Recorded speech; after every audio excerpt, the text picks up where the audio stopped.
Olá pessoal, tudo bem? Professor Eduardo Galante para dar sequência no nosso curso. Mais do que isso, pessoal, vamos em busca dos detalhes, das informações que podem transformar vidas. Nós estamos estudando o Estatuto da Criança e do Adolescente na sua mais completa análise. Você pode ter certeza de uma coisa, eu e você estudaremos tudo que este estatuto traz.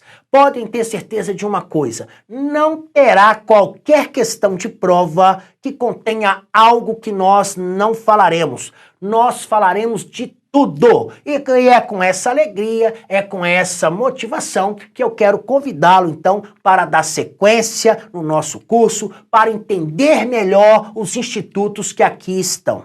Desde já eu quero salientar a todos vocês que, na medida do possível, eu buscarei ser o máximo possível objetivo. Porque, analisando as questões de provas anteriores, eu percebi que, normalmente, o que se cobra em prova é, de maneira bem objetiva, os artigos lá do ECA na sua literalidade, na literalidade das ideias.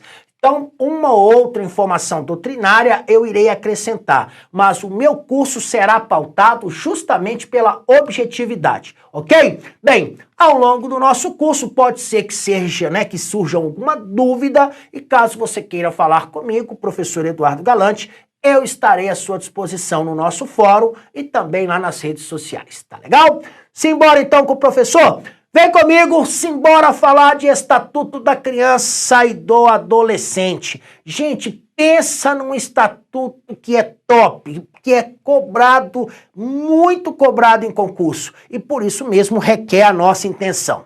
Dando sequência ao nosso curso, eu quero abordar com você agora os direitos fundamentais. Bem, aqui é importante, antes mesmo de começar a falar sobre este assunto, é importante que eu faça um comentário para você.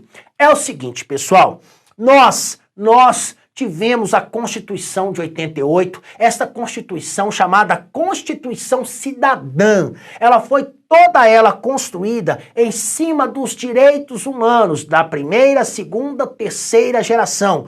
E aí, evidentemente, que o reflexo desses direitos também se fez na legislação extravagante. Se você observar bem, o nosso Estatuto da Criança e do Adolescente é um documento, é uma lei de 1990, portanto, 2 anos após a nossa Constituição, quase 2 anos.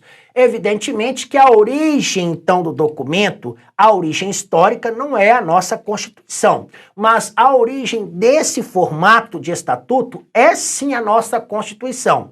E nós sabemos que, pelo princípio da proteção integral, então, o que ocorre? As nossas crianças, os nossos adolescentes, eles passaram a ser detentores de direitos como qualquer outra pessoa da sociedade.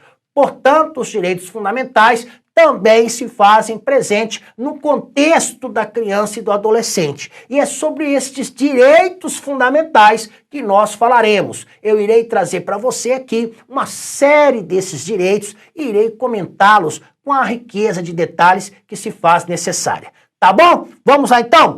Olha, pronto, agora que você já tem uma ideia da origem desses direitos fundamentais, a gente pode avançar e com isso a gente vai em busca destas informações. Se você chegar para mim e falar assim, professor, onde nós encontraremos um número maior de informações a respeito desses direitos fundamentais? Olha, lá nos artigos 7 a 14 do Instituto, do Estatuto da Criança e do Adolescente, você vai ter um número maior de informações deste assunto, tá bom? Olha, no artigo 7º, nós já temos uma importante informação sobre este estatuto. Ele fala o seguinte, olha, é necessário, então, que o Estado, que a sociedade, que a família, que a comunidade criem mecanismos para reduzir de maneira drástica a problemática da fome, da pobreza, da injustiça social. E isso deve ser buscado especialmente através de quê?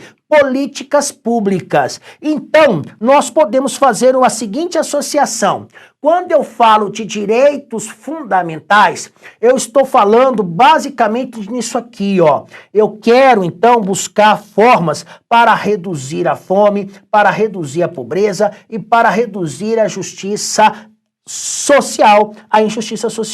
E isso, tá, normalmente é feito através do estabelecimento de políticas públicas. Então, quando eu falo de direitos fundamentais, não quer dizer que sejam só estes, mas pelo menos aqui no nosso contexto, tá, passa muito por isso aí. Ótimo, então você já identificou esses direitos fundamentais e com isso então a gente consegue avançar mais um pouquinho. Olha só a ideia que nós temos de primeira infância. E desde já eu quero pedir a sua compreensão no que diz respeito à primeira infância, porque não há um consenso por parte dos profissionais. Por exemplo, para a pedagogia, a primeira infância é um espaço de tempo que corresponde à idade de 0 a 6 anos.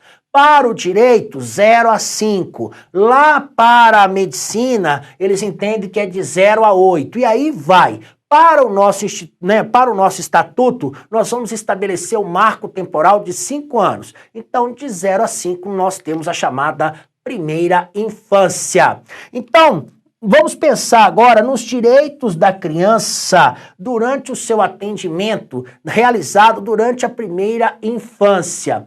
Então, gente, esse pleno atendimento dos direitos da criança nesta fase da vida, nos termos do nosso estatuto, isso é um objetivo comum. Isso é um objetivo comum de todos os entes da federação. Então, tanto a União, quanto os estados, quanto do Distrito Federal, quanto os municípios deverão procurar políticas públicas de pleno atendimento dos direitos da criança na primeira infância.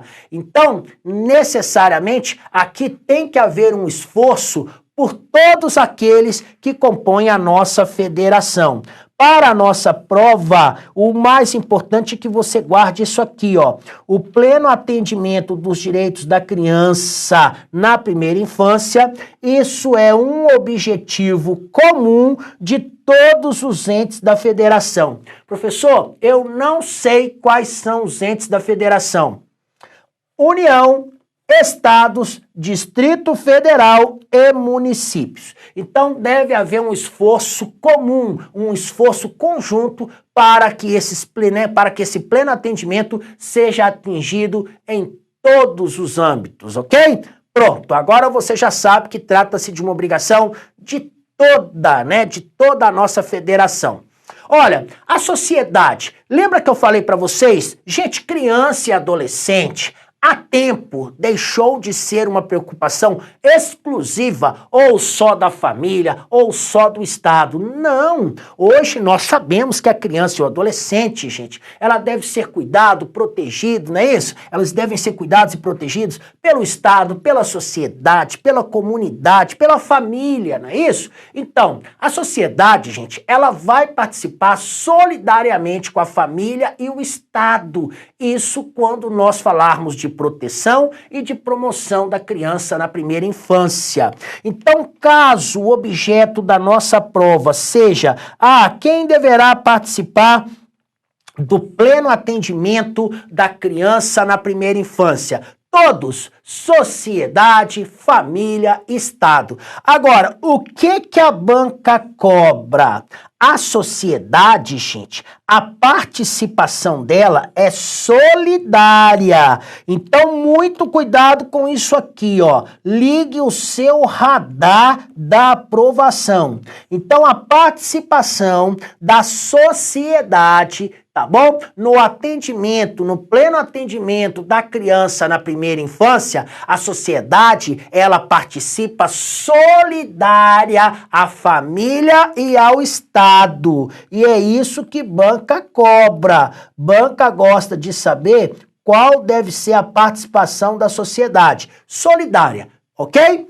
E mais, O direito à amamentação. Nós sabemos, gente, que essa questão envolve uma série de outras recomendações, inclusive por parte de organismos internacionais. Para a nossa prova, basta você lembrar que o direito à amamentação é uma garantia constitucional. Significa dizer que serão criadas condições plenas para que a mamãe, então, promova a amamentação do seu filhinho. Nós temos, inclusive, na rede pública, vou dar um exemplo, aquele programa do banco de leite, não é isso? Nas áreas, nas empresas, nós temos aquele tempo que é destinado para a mamãe amamentar os seus filhos até 6 meses. Então, serão criadas uma série de dispositivos, porque o direito à amamentação é uma garantia constitucional. Olha, e mais uma coisa que é interessante. Vamos imaginar aqui, uma determinada mamãe engravidou, só que ela está presa, ela está cumprindo, então, pena privativa de liberdade. Isso significa dizer que a criança tem que ser punida? Não, gente. A criança não poderá ser punida. Então, se a mamãe estiver submetida a uma pena privativa de liberdade, seja de reclusão, detenção, prisão simples, ou ainda pode ser que seja uma adolescente e ela esteja cumprindo ali medida socioeducativa de internação. Isso, gente, não vai retirar o direito da criança de ter a sua amamentação. Então, isso não pode implicar na privação da criança, de ter ali o acesso ao aleitamento materno. Em outras palavras, se a mamãe estiver presa ou ainda, estiver ali internada, se for adolescente, isso não irá retirar da criança o seu direito de ser amamentada, o direito ao aleitamento moderno, ao aleitamento materno. Muito pelo contrário, Estas instituições deverão criar condições para que as mamães amamentem os seus respectivos filhos. Olha, professor, mas vamos partir de um seguinte pressuposto. Uma determinada instituição, não deixou que a mamãe alimentasse, ou seja, promovesse ali a amamentação do seu filho. Nesse caso, o que deve ser feito? Olha, vai-se entrar com um mandato de segurança. Por quê? Foi ferido um direito líquido e certo desta criancinha, tá bom? Pronto, agora você já sabe que o fato de uma mamãe, estar internada, no caso uma adolescente, ou de estar presa, no caso de uma adulta, isso não retira o direito, então, de jeito nenhum, da criança ser amamentada. Isso tudo está dentro dos direitos fundamentais. Temos ainda o seguinte, Como eu disse a vocês, para que você possa se sentir mais confortável, para que você possa se sentir melhor na hora de estudar, e se você gosta de estudar com a lei às mãos, então eu recomendo a você que acompanhe as nossas aulas com o ECA, porque as nossas aulas são baseadas, principalmente agora, nossa aula está baseada no artigo 7º ao 14. É aqui, então, que nós vamos tratar principalmente do direito à criança, do direito da criança e do adolescente à vida e à saúde. Lembra que eu falei para vocês? Nós vamos falar sobre vários direitos fundamentais, vários deles. Mas agora o meu foco é esse aqui, Eu quero focar no direito que a criança e do adolescente, que eles possuem em relação à vida, em relação à saúde. Então aqui eu quero falar dos direitos fundamentais nesta área. Beleza, professor. Então, o senhor quer falar dos direitos fundamentais da criança e do adolescente no que diz respeito à vida e à saúde? Sim. Na realidade, pessoal, eu vou trazer agora aqui para vocês regras. Eu vou trazer aqui para você agora informações a respeito da vida e da saúde da criança e do adolescente, mas vamos colocar aqui assim, do ponto de vista da perspectiva dos direitos fundamentais. São regras básicas e eu tenho certeza que você irá acertar tudo. Olha, a criança, gente, e o adolescente tem direito à proteção à vida e à saúde. Pronto. Essa ideia é a principal. Portanto, direito à vida e à saúde, enquanto direito fundamental, constitui aí, então, um direito, uma garantia da criança e do adolescente. Para isso serão criadas, para isso serão postas em práticas políticas sociais públicas. E estas políticas deverão, todas elas, tá, promover o seguinte: elas deverão buscar formas, instrumentos para que haja um nascimento e o desenvolvimento sadio e harmonioso desta criança, lembrando bem ainda que, no caso, a ideia é proporcionar a esta criança condições dignas de existência. Portanto, gente, o direito à vida e à saúde no contexto da criança, ela começa até mesmo antes do nascimento, tá? Então você vai ver que há uma preocupação do ECA desde o primeiro momento, então, da concepção, mas principalmente a contar do seu nascimento e, evidentemente, durante o seu desenvolvimento. Beleza? Muita atenção com isso aí. Olha, vamos falar agora, então, sobre algumas regras que possuem, né, que estão presentes no ECA, que poderão, então, proporcionar a esta criança vamos dizer, um nascimento e um desenvolvimento digno. E isso implica necessariamente, inclusive, o cuidado com a mamãe. Por isso mesmo, eu vou trazer aqui algumas regras que estão lá no Estatuto da Criança e do Adolescente que se aplicam nesse contexto. Olha só, é assegurado a todas as mulheres o acesso aos programas e às políticas de saúde da mulher, além do planejamento reprodutivo. E isso nós sabemos que há sim, né, políticas públicas voltadas para a mulher, todas elas com plena capacidade de atender a estas necessidades. Então, as mulheres, elas são atenção, tá? Elas recebem atenção diferenciada por parte do Estado, justamente pensando, tá, nesta sua condição, então pensando na sua saúde e também no seu planejamento reprodutivo. Inclusive, há por parte do nosso Estatuto da Criança e do Adolescente uma preocupação com aquelas mamães, então uma preocupação com as gestantes. Nós sabemos que, em linhas gerais, a cuidar da mamãe significa, entre outras coisas, não é isso? Também significa cuidar daquela criança. Por isso mesmo que é garantido às gestantes, né, o seu direito a uma nutrição adequada.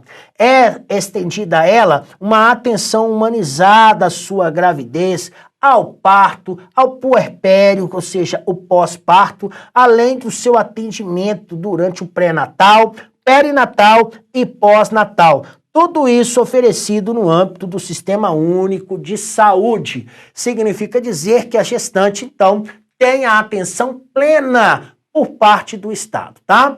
O atendimento pré-natal, ele será realizado por profissionais da atenção primária. Cuidado! Normalmente o que cai em prova é isso. Quando perguntam sobre o atendimento pré-natal, pergunta se isso será realizado por profissionais em geral. Não, a regra é que tal ocorra por profissionais da atenção primária.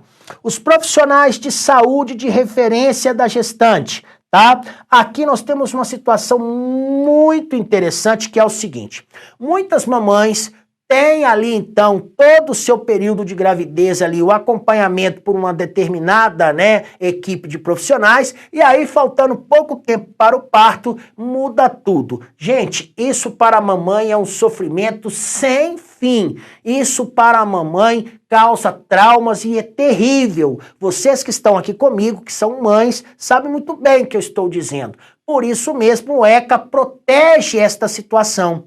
Os profissionais de saúde, então, de referência da gestante, então, a ela, tá, será garantida aí a sua vinculação no último trimestre da gestação, tá? Naquele estabelecimento que será realizado o parto. Então, significa o seguinte: você está no 7º, 8º e também, né, vai para o 9º mês. Aquele médico, aquela equipe de profissionais que estiver com você nos últimos 3 meses, Então pode ficar tranquila, porque esta equipe vai estar com você no dia do parto. É garantido a você a esse direito. Então, você está ali durante o tratamento, no 7º, 8º e 9º meses, o que acontece? Aquela equipe profissional que sempre te acompanhou, ela continuará acompanhando. E isso é muito importante para a mamãe.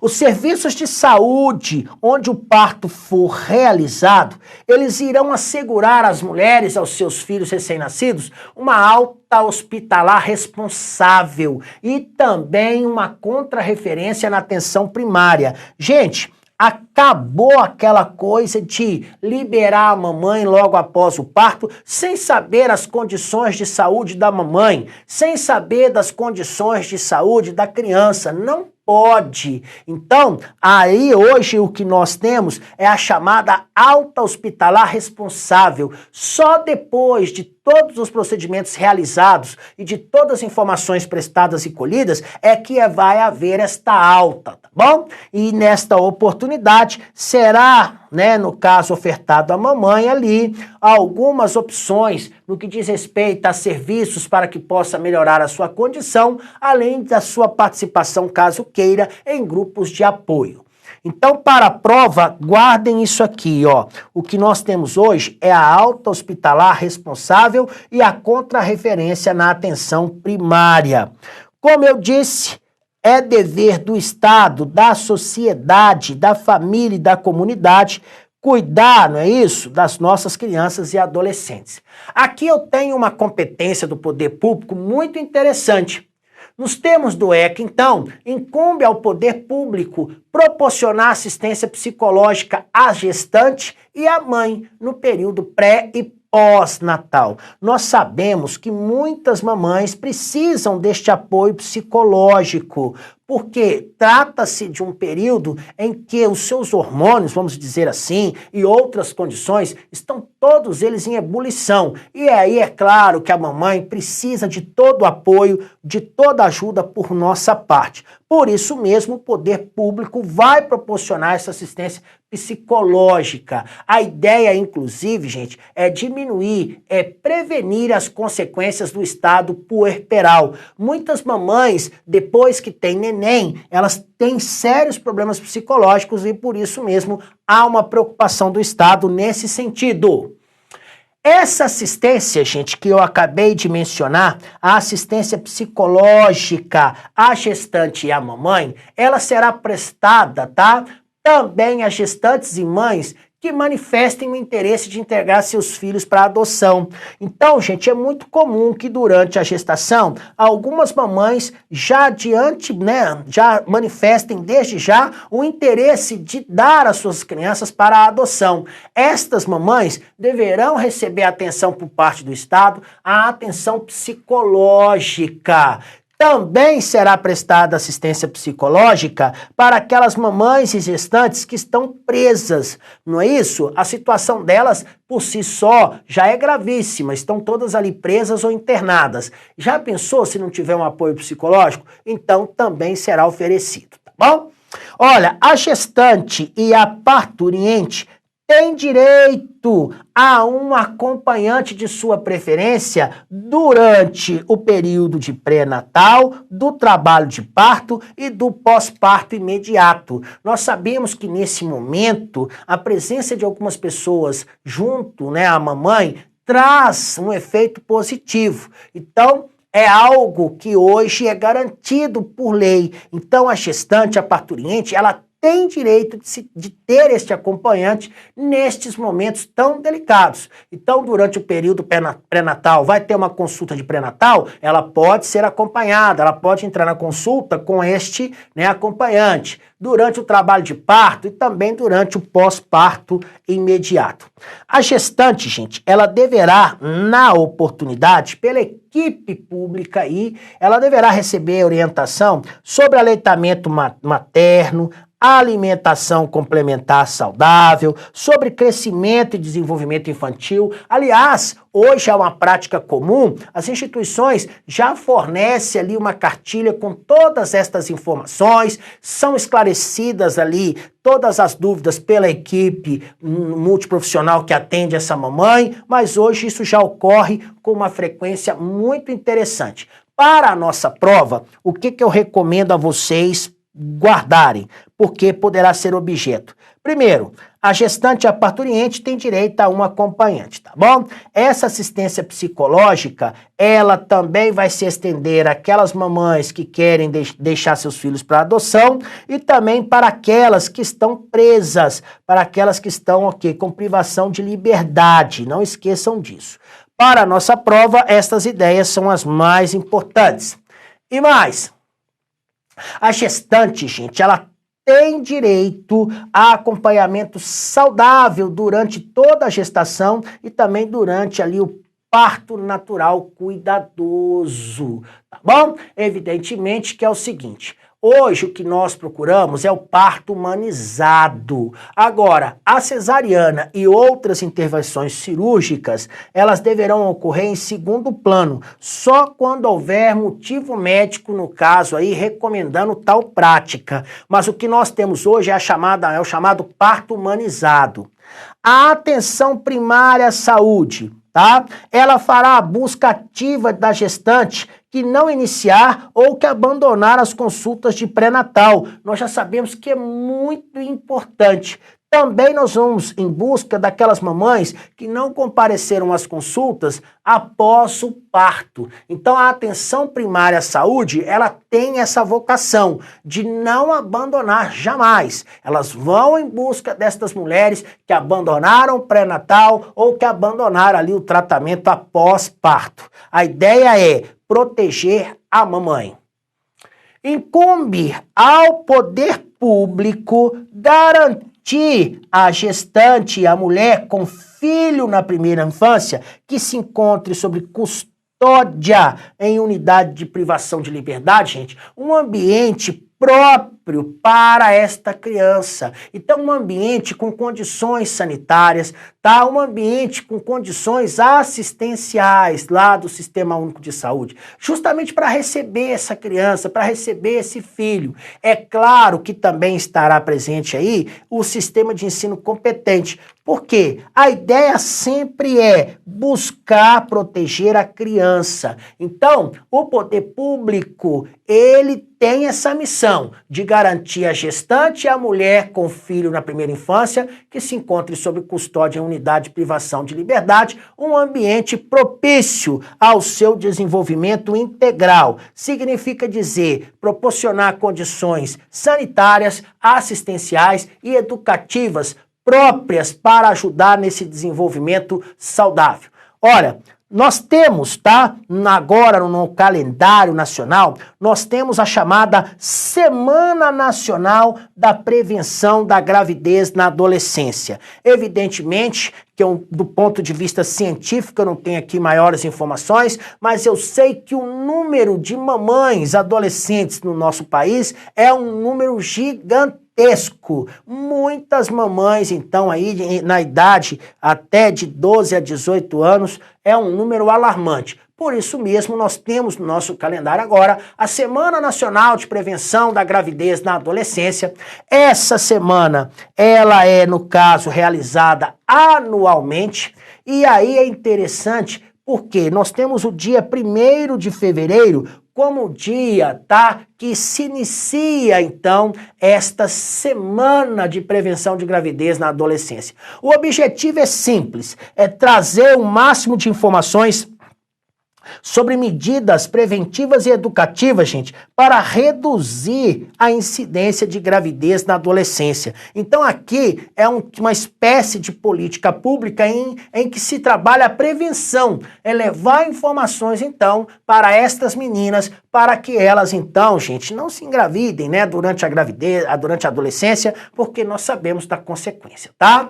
As ações destinadas, então, para que possa efetivar esta semana, elas ficarão a cargo do poder público. Agora, é claro que o poder público vai buscar, tá, a ajuda de organizações da sociedade civil. E olha, esta campanha, a prioridade dela é o poder, né? No caso aí é o público adolescente. Então, para a nossa prova, não esqueça, temos agora no nosso calendário a Semana Nacional de Prevenção da Gravidez da Adolescência. Normalmente, esta semana, ela tem início no dia 1º de fevereiro de cada ano e a ideia é, então, alertar as meninas sobre a questão da gravidez, né, na adolescência e as suas consequências, ok? Não esqueçam disso. O poder público, gente, as instituições e também os empregadores, eles deverão propiciar condições para que a mamãe possa, então, amamentar os seus filhos, tá? Inclusive, aquelas instituições de privação de liberdade, e lá, né, no caso onde tem mulheres presas, deverão criar condições, então, ambientes propícios para que as mamães possam amamentar os seus respectivos filhos. Os profissionais lá das unidades primárias de saúde, eles irão desenvolver ações sistemáticas, individuais ou coletivas, visando principalmente o seguinte: o planejamento, a implementação e também as avaliações de ações de promoção e proteção.